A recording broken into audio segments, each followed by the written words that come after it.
Hello guys, so I am forensic educator and I hope you all are good. तो guys, this is my first video for my channel और मैं आपको बता दूं कि मैं फोरेंसिक साइंस ग्रेजुएट हूँ। मैंने अपनी बैचलर्स फोरेंसिक साइंस से की है और करंटली मैं अपने मास्टर्स फोरेंसिक साइंस में ही कर रही हूँ। तो आई थिंक जो अभी पढ़ रहा है या जो थोड़ा बहुत पढ़ चुका है उसको ऑब्वियसली ज़्यादा नॉलेज होगी, तो according to that knowledge I am going to teach you all कि जो आप वेब सीरीज़ में देखते हो it is not like that. Forensics is very very different from that. तो गाइस फ्यूचर में या अभी आप जो भी वीडियोस मेरे चैनल पे देखेंगे वो मोस्ट प्रोबेबली या फिर यूँ कहूँ कि बिल्कुल सारी वीडियोस ही फोरेंसिक से रिलेटेड रहेंगी। तो लेट्स स्टार्ट दिस वीडियो। तो आज का हमारा टॉपिक है forensic science and crime scene investigation. तो सबसे पहले हम पढ़ेंगे कि what is forensic science. So मेरी फर्स्ट स्लाइड है कि फोरेंसिक साइंस क्या है, उसकी बेसिक डेफिनेशन। तो इसकी बेसिक डेफिनेशन है the application of science to criminal and civil laws, यानी कि साइंस को अप्लाई करना, साइंस का यूज़ करना क्रिमिनल लॉज के लिए और सिविल लॉज के लिए। अब क्रिमिनल लॉज होते हैं क्रिमिनल ऑफेंसेस के लिए और सिविल लॉज होते हैं सिविल ऑफेंसेस के लिए। क्रिमिनल केसेस के लिए क्रिमिनल लॉज बनाए गए हैं, सिविल केसेस के लिए सिविल लॉज बनाए गए हैं। तो जो क्रिमिनल केसेस हैं वो हो गए जैसे आपका मर्डर और रेप, और सिविल केसेस में हमारे हो गए जैसे प्रॉपर्टी फ्रॉड हो गया, कॉन्ट्रैक्ट ब्रीचेस हो गए या डाइवोर्स के केस होते हैं। तो अब अगर हम फोरेंसिक्स की बात करें तो it is not just one job, सिर्फ एक जॉब नहीं है, ये एक मल्टी डिसिप्लिनरी फील्ड है। आप इसमें डिफरेंट डिसिप्लिन से चीज़ें सीखते हो, जैसे कि बायोलॉजी, केमिस्ट्री, फिजिक्स और डिजिटल टेक्नोलॉजी। और सिर्फ इतना ही नहीं, ये सिर्फ साइंस तक सीमित नहीं है। जो फोरेंसिक साइंस है उसमें एक नया डिसिप्लिन भी ऐड हुआ है which is forensic auditing, which is related to commerce and accounts background. तो moving to the next slide, हमारा नेक्स्ट टॉपिक है एसेंशियल फोरेंसिक टर्म्स। तो ये वो टर्म्स हैं जो कि फोरेंसिक्स में आप बार बार पढ़ेंगे। So first term is Locard's exchange principle. तो लोकार्ड्स एक्सचेंज प्रिंसिपल को एडमंड लोकार्ड ने दिया था। It is a general fact कि every contact leaves a trace, मतलब कि दो चीज़ें या फिर दो से ज़्यादा चीज़ें जब आपस में कॉन्टैक्ट में आएंगी तो वो एक दूसरे के ऊपर कुछ ना कुछ ट्रेस अपना छोड़ ही देती हैं। उसके बाद है चेन ऑफ कस्टडी। तो chain of custody is the written chronological list कि एविडेंस कहाँ से किससे कहाँ तक पास हुआ है। मतलब कि एक एविडेंस जिसको एक इन्वेस्टिगेटर ने उठाया, फिर उस इन्वेस्टिगेटर ने किस एफएसएल में उस एविडेंस को दिया, एफएसएल में किस पर्सनल को उस एविडेंस को दिया गया, किस पर्सनल ने उस एविडेंस पे वर्क किया और फिर वो कोर्ट तक कैसे आया, किसके थ्रू आया, ये सब कुछ हमारे चेन ऑफ कस्टडी में मेंशन रहता है। Then there is corpus delicti. Before telling about corpus delicti मैं आपको बताना चाहूँगी, अगर चेन ऑफ कस्टडी किसी भी एविडेंस की ख़राब हो जाती है या ब्रोकन हो जाती है, ब्रेक हो जाती है, तो उसके कारण जो हमारा एविडेंस है वो इनएडमिसिबल माना जाएगा कोर्ट में, उसकी कोई मान्यता नहीं मानी जाएगी कोर्ट में। तो अगर हम चाहें कि हमारा एविडेंस मान्य रहे, हमारा एविडेंस जो है उसको एडमिसिबल माना जाए, उसकी ऑथेंटिसिटी बनी रहे, तो उसकी chain of custody properly manage रहनी चाहिए। Then there is corpus delicti. So guys, corpus word जैसा कि मैंने कहा कि हम बॉडी के लिए यूज़ कर रहे हैं, तो कॉर्पस डेलिसिटाe जो है it is use for body of the crime, not physical body of a person. ठीक है, तो अब बॉडी ऑफ द क्राइम से मतलब क्या है, अगर फिजिकल बॉडी नहीं है तो बॉडी ऑफ द क्राइम से जनरल मतलब ये है कि it is the sufficient evidence required to prove a crime, कि ये वो एविडेंस है, उतना एविडेंस है जो कि रिक्वायर्ड है एक क्राइम को क्राइम प्रूव करने के लिए कि इस बंदे ने ये क्राइम कमिट किया है। तो अगर हमारे पास सफिशिएंट क्राइम नहीं है तो ऑब्वियसली हमारा जो केस है वो फीका पड़ जाएगा। But to prove a crime we need sufficient evidence and that is known as body of the crime. Moving to the next slide, our topic is the CSI team, जो कि हमारा मेन आज का टॉपिक रहेगा, the crime scene investigation team. तो guys अभी हम पढ़ते हैं क्राइम सीन इन्वेस्टिगेशन टीम के मेंबर्स कौन होते हैं। वो होते हैं first responder, CSI unit, medical examiner और डिटेक्टिव्स। तो जो फर्स्ट रिस्पॉन्डर्स हैं, फर्स्ट रिस्पॉन्डर हो गया इन्वेस्टिगेशन ऑफिसर, जिसको कॉल आई है कि यहाँ पर क्राइम हुआ है, तो वो सबसे पहले आएगा, क्राइम सीन को सिक्योर करेगा और देन आगे जो वर्क होगा वो CSI टीम का होगा। और ऐसा नहीं है कि इन्वेस्टिगेटिंग ऑफिसर का बस यहीं तक काम खत्म हो गया, he is also a part of CSI team या फिर we can say CSI unit. उसके अलावा मेडिकल एग्जामिनर होता है। मेडिकल एग्जामिनर क्यों होता है कि अगर क्राइम सीन पर किसी को मेडिकल असिस्टेंस की नीड है तो उसके लिए हम मेडिकल एग्जामिनर को रखते हैं। Then there are detectives. Detectives का इंडिया में एज सच ऑफ नाउ कि इतना रोल नहीं है, but still we need detectives. to investigate the crimes properly, to investigate the suspects. और CSI यूनिट की जो टीम है इसके अंदर जनरली इन्वेस्टिगेटर होता है, फोरेंसिक साइंस का एक्सपर्ट हो गए और उनके असिस्टेंट्स हो गए, और जो भी मतलब एक क्राइम सीन इन्वेस्टिगेशन टीम में स्केचिंग कर रहे हैं, नोट मेकिंग कर रहे हैं, फोटोग्राफी कर रहे हैं, तो वो सभी लोग CSI यूनिट का पार्ट हैं. Then there are 4 major steps in CSI which are securing the crime scene, documentation, searching for evidence and evidence for collection. अब मैं आपको एक एक करके इसका मतलब बताती हूँ. सिक्योरिंग द क्राइम सीन का मतलब हो गया कि हम क्राइम सीन को सिक्योर कर रहे हैं, मतलब कि हम क्राइम सीन को चारों तरफ से बैरिगेड कर रहे हैं ताकि कोई भी क्राइम सीन के अंदर ना आ पाए, जिससे कि हमारा एविडेंस टैम्पर नहीं हो. टैम्पर का मतलब हो गया कि जो हमारा एविडेंस है उसकी ऑथेंटिसिटी ख़राब ना हो, ताकि हमारा एविडेंस ऑथेंटिक रहे. इसीलिए हम क्राइम सीन को सिक्योर कर रहे हैं ताकि हमारा क्राइम सीन ऑथेंटिक रहे. उसके बाद है डॉक्यूमेंटेशन. अब डॉक्यूमेंटेशन करते हैं हम क्राइम सीन के लिए. ये जो डॉक्यूमेंटेशन है ये और किसी चीज़ की नहीं, क्राइम सीन की ही होगी, जो कि CSI टीम करेगी. Then there is searching for evidence, कि एविडेंस को सर्च करना है. फिर evidence for collection. Evidence for collection में आता है कि हम किस किस एविडेंस को कलेक्ट करते हैं. मतलब आप हर चीज़ को कलेक्ट नहीं कर सकते. अब मान लो आपको क्राइम सीन पे तो बहुत सारी चीज़ें दिखेगी ना. अब मान लो एक घर है, घर के अंदर क्राइम हुआ, आसपास में कितनी सारी चीज़ें होंगी, तो आप सब चीज़ों को तो उठा के नहीं ले जाओगे ना, कि आप सोफ़ा भी ले गए घर से, फ्रिज भी ले गए या शोकेस ले गए, ऐसे सब नहीं ले जा सकते.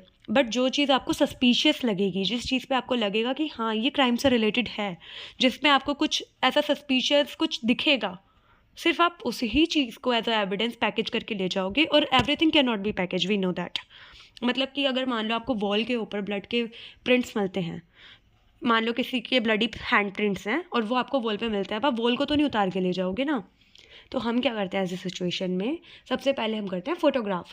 मतलब जो भी हमारा एविडेंस है, वैसे हर एविडेंस को फोटोग्राफ किया जाता है, बट उस पर्टिकुलर एविडेंस को जिसको हम ऐसे पूरा नहीं ले जा सकते, जैसे हम उस वॉल को नहीं ले जा सकते, पर वॉल के ऊपर एविडेंस तो है ना हमारा ब्लडी प्रिंट वाला, तो हम ऐसे एविडेंस को फ़ोटोग्राफ करते हैं, उसकी इमेज को पैकेज करके ले जाते हैं. और वहाँ पे जो ब्लडी, अब इमेज तो हमारे पास एक क्लियर इमेज तो आ गई है, हमें दिख रहा है उसमें ब्लडी प्रिंट पूरा का पूरा अच्छे से. उसके अलावा हम क्या करते हैं, ताकि हम ब्लड के सैंपल को एनालाइज कर पाएँ, तो उसके लिए हम ब्लड को स्वैब करते हैं. कॉटन स्वैब होती हैं, उसकी मदद से हम ब्लड को कलेक्ट करते हैं और देन उन्हें ही पैकेज, स्वैब्स को ही पैकेज करके लेके जाया जाता है. अब नेक्स्ट टॉपिक है हमारा सिक्योरिंग द क्राइम सीन. तो there are 3 things in securing the crime scene. First is providing medical assistance. मतलब कि आप सबसे पहले क्राइम सीन पे जाके क्या करोगे, आपने बैरिकेड कर लिया. कई बार क्या होता है कि बैरिकेड करने से ही पहले हमें वहाँ पे ऐसा दिखता है कि कोई बंदा है जिसको नीड है मेडिकल असिस्टेंस की, तो सबसे पहले हम मेडिकल असिस्टेंस प्रोवाइड करेंगे. हम ये नहीं देखेंगे वो विक्टिम है, वो सस्पेक्ट है, वो कल्प्रिट है या क्या है. हम सबसे पहले जो भी नीडी बंदा हमें दिख रहा है जिसको मेडिकल असिस्टेंस चाहिए, ज़रूरी नहीं है हर केस में आपको मिले, बट जिन केसेस में आपको कोई बंदा ऐसा नीडी दिख रहा है उसको हम मेडिकल असिस्टेंस हमेशा प्रोवाइड करते हैं. Then we arrest the suspect. अगर कोई सस्पेक्ट प्रेजेंट है क्राइम सीन पे जिसका क्राइम सीन से कोई भी रिलेशन है, मतलब ऐसे हर बंदे को तो हम नहीं पकड़ सकते ना, पर अगर हमें कोई बंदा लग रहा है कि हाँ ये क्राइम से रिलेटेड है, तो हम उस, मान लो कोई मर्डर हुआ है और मर्डर के केस में हमें क्राइम सीन के आसपास एक बंदा दिख रहा है जिसके हाथ में ब्लड लगा हुआ है, तो ऑब्वियसली उस पर सस्पिशन जाएगा ना हमारा, तो हम ऐसे बंदे को अरेस्ट कर सकते हैं.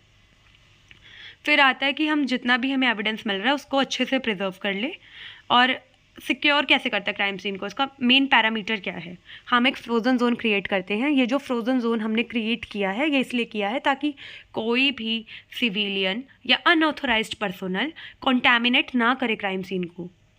सिर्फ जो इन्वेस्टिगेटिंग टीम है उसके अलावा कोई भी पर्सनल XYZ जो भी है क्राइम सीन के अंदर ना घुसे. इसीलिए हम डू नॉट क्रॉस वाली टेप्स लगाते हैं. These are not adhesive tapes, this is a type of ribbon roll. तो इसको चारों तरफ से लगा दिया जाता है क्राइम सीन के, ताकि क्राइम सीन को बैरिकेड किया जा सके, उसको प्रोटेक्ट किया जा सके कॉन्टैमिनेट होने से. As you can see in this picture कि यहाँ पे जिस तरह से डू नॉट क्रॉस वाले टेप्स लगाए हैं, सिविलियंस बाहर खड़े हैं और इन्वेस्टिगेटिंग टीम अंदर सर्च कर रही है, और जो आपको वहाँ पे एक्सपर्ट्स दिख रहे हैं वो किस तरह से एविडेंस वगैरह पिक कर रहे हैं, पर कोई बाहर से कोई लोग अंदर नहीं आ रहे उसमें. Then there is documentation. Documentation is the most crucial step in the crime scene investigation, क्योंकि इसी की हेल्प से आगे क्राइम सीन रिकन्स्ट्रक्शन होगा. तो अब एविडेंस है उसको हम रिकॉर्ड करते हैं सबसे पहले ओरिजिनल फॉर्म में। Before you collect the evidence आपको हमेशा सबसे पहले उसको डॉक्यूमेंट करना है। अब हम अपने क्राइम सीन को या एविडेंस को किस फॉर्म में डॉक्यूमेंट करते हैं? वीडियोग्राफी की फॉर्म में, सिनेमाटोग्राफी की फॉर्म में, नोट्स में और स्केचिंग में। तो या तो हम पूरे क्राइम सीन का एक वीडियो बना लेते हैं या हम फ़ोटोज़ लेते हैं। अब फोटोज़ 3 तरीके से ली जाती है, वाइड एंगल से, मिड शॉट्स और क्लोजअप शॉट्स। जब भी हम क्लोजअप शॉट्स लेंगे उसमें हम जनरली तो स्केल यूज़ करते हैं, but if in case scale नहीं है दैट इज़ वेरी बैड, क्योंकि स्केल तो होना चाहिए। मैंने लिखा है with and without scale, but it is very important कि आपके पास स्केल हो, क्योंकि आज के टाइम में स्केल इज़ वेरी नीडेड। क्योंकि जो फोरेंसिक स्केल हम स्केल यूज़ करते हैं that is a 2 dimension scale, जिससे कि हम एविडेंस की 2 डायमेंशंस को नाप सकते हैं। तो आपकी फ़ोटोज़ में एविडेंस की 2 डायमेंशन भी आ जाएगी इफ़ इन केस आगे जाके एविडेंस टेम्पर हो जाए और उसकी डायमेंशंस पे कोई फ़र्क पड़े, आपके पास फ़ोटो प्रूफ होगा। सो फ़ोटो एविडेंस जब भी आप क्लोजअप शॉट्स का लोगे तो आपको हमेशा स्केल्स के साथ लेना है, और it is a 2 dimension scale, यानी कि आप लेंथ और विड्थ इससे मेज़र कर सकते हो एविडेंस की। Then there are notes. Notes में आप क्या लिखना है? नोट्स में आपको सब कुछ लिखना है, जो भी आपने एविडेंस में देखा, जो भी एविडेंस में हुआ, जितने भी एविडेंसेस थे, जो भी क्राइम सीन पे था, जो भी क्राइम सीन पे नहीं था, मतलब हर चीज़। लोकेशन कैसी है, वेदर कैसा है, टाइम कैसा है, टाइम क्या है, या वहाँ पे कोई फ्रेग्रेंस है, कोई स्मेल है, कुछ भी है, आपको एक एक चीज़ वहाँ पे लिखनी है नोट्स में। Then there is sketching. Sketching में हम 2 स्केच बनाते हैं, एक होता है रफ स्केच, एक होता है फेयर स्केच। जो रफ स्केच होता है वो उसमें हम सारी जो भी एविडेंसेस हैं उनको प्लॉट करते हैं और उसका डिस्टेंस वगैरह नोट करके रख लेते हैं। फेयर स्केच जब हम बनाते हैं तो वो हम बनाते हैं कन्वर्जन के बाद, क्योंकि ऑब्वियसली आप क्राइम सीन इतना बड़ा होता है, पेपर पे क्राइम सीन को ड्रॉ नहीं कर सकते जब तक आप उसको कन्वर्ट ना कर लो। तो लाइक अगर 100 मीटर का कोई एरिया था तो हम उसको कन्वर्ट कर लेंगे सेंटीमीटर्स में, ताकि हम उसे पेपर पे उतार सकें। स्केचिंग के बहुत सारे मेथड्स होते हैं, मैं आपको फ्यूचर वीडियोस में बताऊंगी। मैं आपको डॉक्यूमेंटेशन लाइक पूरा ही अच्छे से बताऊंगी, क्योंकि डॉक्यूमेंटेशन में फोटोग्राफी के भी, जैसे मैंने कहा, डिफरेंट मेथड है। वाइड एंगल शॉट्स है, मिड शॉट्स है, क्लोजअप शॉट्स हैं। मैं इनके डिवाइसेस भी आपको बताऊंगी। और स्केचिंग के भी बहुत सारे मेथड्स होते हैं, जैसे कि ट्रायंगुलर स्केचिंग होती है, बेसलाइन स्केचिंग होती है, पोलर कोऑर्डिनेट मेथड्स होते हैं, बहुत सारे मेथड्स हैं, रेक्टेंगुलर मेथड है। तो मैं आपको किस नेक्स्ट वीडियो में, अपकमिंग वीडियोज़ में आपको इन चीज़ों को डिटेल में बताऊंगी। तो let's focus on this topic. अगला पार्ट है हमारा, अगला स्टेप है जो कि 3rd स्टेप है, सर्चिंग फॉर एविडेंस। अब हम एविडेंस को सर्च कर रहे हैं। तो एविडेंस को हमेशा सिस्टमैटिक पैटर्न्स में सर्च किया जाता है और यहाँ पे मैंने फोटोग्राफ्स भी अटैच की है। You can see the photographs of the evidences. तो सबसे पहले आता है स्पाइरल सर्च। तो अगर हम देखें स्पाइरल सर्च में, तो इसमें मैं यहाँ पे मैंने आपको फ़ोटो में दिखाया है, जैसे ये स्पाइरल है, जैसे ये स्पाइरल है। तो ये जो स्पाइरल है इसमें एक तो इनवर्ड से आउटवर्ड की तरफ जा रहा है और एक है आउटवर्ड से इनवर्ड की तरफ, मतलब कि स्पाइरल के अंदर से बाहर की तरफ और बाहर से अंदर की तरफ। This is the outward and this is the inward.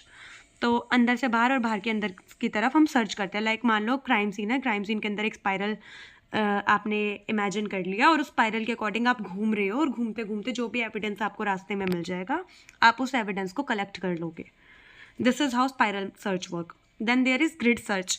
Grid search में हम क्या करते हैं? ग्रिड सर्च में आप देखेंगे कि बहुत सारे जो पर्सनल्स हैं वो अलग, ऐसे कुछ बहुत सारे पर्सनल हॉरिजॉन्टल लाइंस में और बहुत सारे पर्सनल्स वर्टिकल लाइंस में आते हैं अलग अलग टाइम पीरियड में, और उसके बाद सेम टाइम पीरियड में भी हो सकते हैं, बट बहुत सारे पर्सनल्स जनरली सबसे पहले हॉरिजॉन्टल कवर करते हैं और उसके बाद वर्टिकली कवर करते हैं, या फिर पहले वर्टिकली कवर करते हैं फिर हॉरिजॉन्टल कवर करते हैं, और रास्ते में उनको जो भी एविडेंस मिलता है उसे वो कलेक्ट कर लेते हैं। Then there is strip line method. तो we can call it strip, we can call it line method.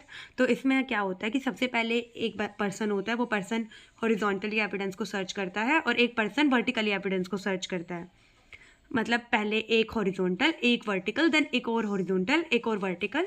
This is how it goes and then it goes on and on. Moving to the next slide, it is evidence collection. तो different type के evidence present होते हैं crime scene पे, जैसे कि blood या फिर अलग अलग टाइप के होते हैं। मतलब मेन है हमारा topic evidence for collection. Like इसमें हमें क्या क्या एविडेंस कलेक्ट करना है, बहुत सारे एविडेंस होते हैं, बट मैंने कुछ मेंशन किए हैं। जनरल एविडेंसेस होते बहुत सारे हैं। जैसे कि बायोलॉजिकल एविडेंस, अगर मान लो आपको ब्लड और डीएनए मिल जाता है, डीएनए डायरेक्ट तो नहीं मिलेगा ऑब्वियसली, कोई आपको बायोलॉजिकल फ्लूइड की फॉर्म में मिलेगा, जैसे सलाइवा हो सकता है, ब्लड हो सकता है, सीमन हो सकता है, वेजाइनल फ्लूइड हो सकता है, मतलब ऐसे किसी बायोलॉजिकल फ्लूइड की फॉर्म में आपको डीएनए मिलेगा। तो जो भी डीएनए होगा उसको ब्लड होगा मतलब, या फिर कोई भी बायोलॉजिकल फ्लूइड है उसको आप पेपर बैग्स में या फिर वायल्स में, जो हमारी वायल्स होती हैं, वायल्स जिसमें आप ब्लड टेस्ट के लिए ब्लड देते हो, लाइक डॉक्टर कलेक्टेड जिसके अंदर आपका करके रख लेता है, that type of vials we use, ताकि हमारा जो ब्लड है या जो भी बायोलॉजिकल फ्लूइड है वो कंटामिनेट ना हो जाए, उसमें मोल्ड डेवलप ना हो जाए या फिर कोई माइक्रो ऑर्गेनिज्म डेवलप ना हो जाए। फिर आते हैं आर्सन एविडेंस। आर्सन केसेस होते हैं जिसमें जनरली जानबूझकर फायर लगाई गई है, इंटेंशनली फायर लगाई गई है। इसमें क्या होता है कि हमें पैकेजिंग करनी होती है टाइटली क्लोज्ड मेटल कंटेनर्स की, क्योंकि यहाँ पे फ्यूजिटिव गैस हो सकती है। फ्यूजिटिव गैसेस होती हैं जो गैसेस लीक कर गई हैं, लीकेज के कारण जो गैसेस फैली है उन्हें बोलते हैं फ्यूजिटिव गैसेस। और आर्सन के केसेस में हम जनरली एक्सेलरेंट्स को ढूंढते हैं, मतलब हमारा मेन होता है कि हम कोई भी फायर का केस है उसमें सबसे पहले एक्सेलरेंट्स को देखें। एक्सेलरेंट हो गए जैसे पेट्रोल, इथेनॉल, अल्कोहल, जिन्होंने फायर को बूस्ट करा है, जिसके कारण वो आग लगी है। क्योंकि ज़रूरी नहीं है ना कि हमेशा खुद से ही फायर लग गई हो, कभी कभी ऐसा हो सकता है कि जो फायर है वो किसी ने लगाई है, इंटेंशनल है। Then there are trace evidence. Mostly crime scene पे हमें ट्रेस एविडेंस मिलता है। ये ट्रेस एविडेंस होगा जैसे कि आपके हेयर्स, आपके फाइबर्स, और इनको हम पैक करते हैं ड्रगिस्ट फोल्ड मेथड से। This is a 3 fold method and it is used to pack small evidences, trace evidences. Moving to the next slide, it is CSI effect. तो आपने CSI इफेक्ट के बारे में सुना ही होगा। CSI इफेक्ट है कि आप लोगों ने कोई वेब सीरीज़ या फिर कोई सीरियल देखा क्राइम बेस्ड, और उससे आपने एक अजम्पशन लगा ली, बहुत सारी, मतलब एक नहीं बहुत सारी आजकल है ही लोगों के मन में अजम्पशंस कि फॉरेंसिक साइंस हर केस को सॉल्व कर देती है। कर सकती है, ऐसा नहीं है नहीं कर सकती, but there is never a 100% possibility. There is always a 99% possibility, 1% error is always possible। तो ऐसे अनरियलिस्टिक फॉरेंसिक साइंस एक्सपेक्टेशंस ना लगाएं। तो अब मैं आपको रियलिटी चेक देना चाहूँगी। फॉरेंसिक एविडेंस वीक्स ले सकती है, मिनट्स नहीं। कभी भी कोई भी केस मिनटों में सॉल्व नहीं होता, रिजल्ट आने में टाइम लगता है, इन्वेस्टिगेशन में टाइम लगता है, क्योंकि ऑब्वियसली क्रिमिनल सीधा आके हमें नहीं बताएगा कि उसने क्राइम किया है, तो हमें खुद से ही सब पता लगाना है, सब कुछ अननोन है। तो that is why it can take years, it can take months, it can take decades. Then there is DNA is not present at every crime scene. हर क्राइम सीन पर DNA नहीं हो सकता। ऑब्वियसली DNA जनरली मिल ही जाता है, पर ऐसी भी पॉसिबिलिटी होती है कई बार कि हमें DNA हर क्राइम सीन पे नहीं मिलता। कुछ क्राइम सीन ऐसे होते हैं। Then there are typically investigator specialise in a given field, मतलब कि एक ही बंदा सब कुछ नहीं करता, अलग अलग फील्ड के लिए अलग अलग पर्सनल्स अपॉइंट किए जाते हैं। जैसे कि इन्वेस्टिगेशन के लिए इन्वेस्टिगेटर होता है, मेडिकल असिस्टेंट्स के लिए मेडिकल एग्जामिनर्स होते हैं। Thank you guys, this is all about my video. You can comment down your queries and please like, share, subscribe and comment.